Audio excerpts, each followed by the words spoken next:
Qu'est-ce que la Guinée-Conakry et Haïti ont en commun?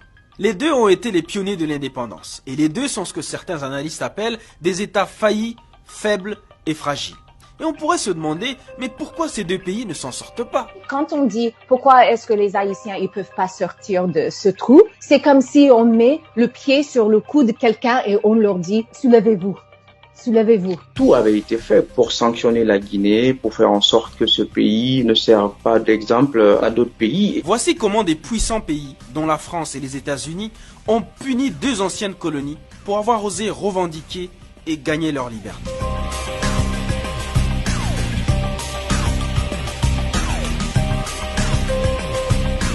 Soyons clairs dès le début. Il revient aux dirigeants haïtiens et guinéens de sortir leurs pays respectifs du gouffre actuel. Mais si on s'arrête là, ce serait faire une analyse beaucoup trop simpliste, selon l'historienne Marlène Do, qui fait cette remarque sur le cas haïtien et les immixtions répétées des puissances étrangères. Après qu'ils ont empêché Haïti de traiter avec eux, d'exporter, d'importer des choses avec eux, après, lorsqu'ils ont finalement reconnu l'indépendance, ils ont dit « Oh, mais qu'est-ce qui se passe ici dans ce pays ?» Comme s'ils avaient rien à faire avec ça. Même scénario avec la Guinée-Conakry de Sékou Touré. On pourrait bien évidemment dire que la Guinée a été punie pour son nom en 1958. Même si la France avait donné l'indépendance à la Guinée, la France n'a pas totalement quitté la Guinée. C'est-à-dire qu'on a ici deux pays qui, au-delà de l'incapacité de leurs dirigeants successifs à les mettre sur les rails, croulent sous le poids de lourds fardeaux historiques parce qu'ils ont refusé de se soumettre. Je parle de facteurs géopolitiques et économiques externes qui ont contribué à les maintenir dans un état continu de sous-développement.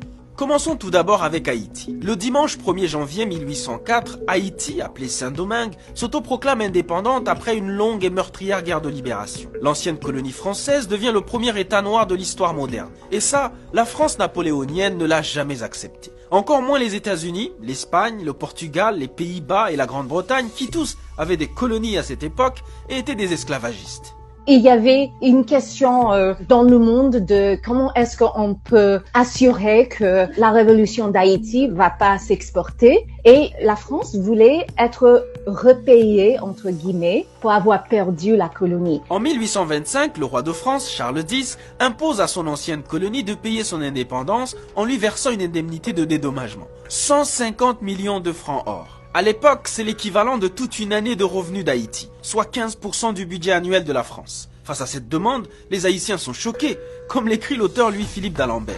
D'abord, ils sont indépendants de fait depuis le 1er janvier 1804. L'indépendance, ils l'ont déjà payée au prix de leur sang. Ensuite, la somme requise dépasse de loin la réalité financière du pays, ruiné par des années de guerre. En 1838, le roi Louis-Philippe réduit l'indemnité à 90 millions, somme qui équivaudrait tout de même à 17 milliards d'euros d'aujourd'hui. Pour contraindre Haïti à signer l'accord, la France impose un blocus maritime. Obligé de payer, le nouvel État doit lever de lourds impôts. Le pire, c'est qu'Haïti a dû emprunter aux banquiers parisiens pour pouvoir payer cette indemnité. C'est ce que les historiens ont appelé la double dette de l'indépendance. Il se met ainsi en place un jeu financier complexe que la jeune nation va traîner tel un boulet sur plus de 125 ans. La dette est finalement soldée en 1883. Mais l'ancienne colonie ne finira de payer les intérêts de l'emprunt que vers les années 1950. Donc, au lieu de bâtir une économie solide et se construire, les Haïtiens ont passé près de 200 ans à payer une indépendance qu'ils avaient déjà acquise. Et selon Louis-Philippe d'Alembert, l'économie de l'île qui s'est saignée pour honorer son contrat ne s'en est jamais relevée. Parce que dans le même temps, leurs recettes ravagées par des années de guerre et de blocus ont fondu, et le cours du café, leur principale ressource, avait considérablement baissé. Lorsque je vais dans les archives françaises, c'est comme si je vais sur un, comment dit-on ça en français, un crime scene. Parce que ils ont documenté tout. Et des fois, je m'étonne que ils n'ont pas essayé de cacher parce qu'ils ont vraiment pensé que c'était juste pour punir Haïti. Pour avoir, dans les mots de Dessalines, oser être libre. Il a dit, j'ai vengé l'Amérique, mais après, l'Amérique et l'Europe, ils ont pris leur vengeance aussi. Et je vous épargne l'invasion et l'occupation américaine entre 1915 et 1934. Mais est-ce qu'on peut vraiment dire que c'est la faute des Haïtiens quand il y a un blocus contre Haïti, quand il y avait les États-Unis qui ont confisqué de l'argent du gouvernement haïtien en 1914? On peut voir que non, ce n'est pas un accident parce que tire trop d'argent d'un pays, trop de ressources, jusqu'à ce qu'il n'y a rien. On peut pas leur dire, ok, maintenant inventez. Mise au banc des nations, essoufflée par la double dette, Haïti fait peur et personne d'autre ne veut subir le même sort.